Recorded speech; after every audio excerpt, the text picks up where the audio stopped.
ួស្តីប្រិមិត្តជាទីរាប់អានស្វាគមន៍មកកាន់ព្រឹត្តិការណ៍ព័ត៌មានអន្តរជាតិអានូទីនដាក់លក្ខខណ្ឌ4ចំណុចទៅលោកត្រាំមុននឹងអាចធ្វើជាអ្នកសម្របសម្រួលចំនួនកម្ពុជាថៃបានឆ្លើយតបទៅប្រធានាធិបតីសហរដ្ឋអាមេរិកលោកដូណាល់ត្រាំដែលចង់ធ្វើជាម្ចាស់សាក្សីនៃការចុះហត្ថលេខាលើកិច្ចព្រមព្រៀងសន្តិភាពអចិន្ត្រៃយ៍ក្នុងអំឡុងកិច្ចប្រជុំអាស៊ាននៅប្រទេសម៉ាឡេស៊ីនាចុងខែនេះនាយករដ្ឋមន្ត្រីថៃអានូទីនឆាន់វីដាគុលបានដាក់លក្ខខណ្ឌ4ចំណុចទៅប្រមុខសេតាវិមានមុនមកធ្វើជាអ្នកសម្របសម្រួលនេះបានតាមការផ្សាយរបស់បានកកប៉ុស្តិ៍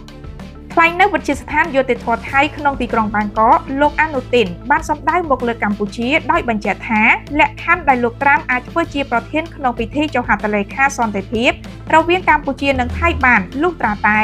1. ការដកទ័ពទាំងស្រុងនិងសភាវុធចេញពីតំបន់ជម្លោះ 2. ដកអ្នកឈ្លានពានទាំងអស់ចេញពីទឹកដីរបស់ថៃ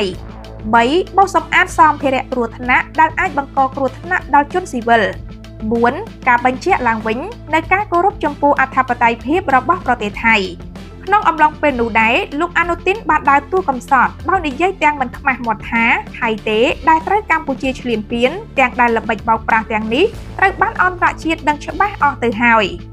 បើទោះបីជាយ៉ាងណាក៏ដោយសម្ដីរបស់លោកអានូទីនបានបង្ហាញយ៉ាងច្បាស់ថាថៃកំពុងតែបំបាក់មុខលោកត្រាំនិងមិនចង់បានសន្តិភាពឡើយសូម្បីតែមានការអន្តរាគមន៍ពីសំណាក់មហាអំណាចក៏ដោយ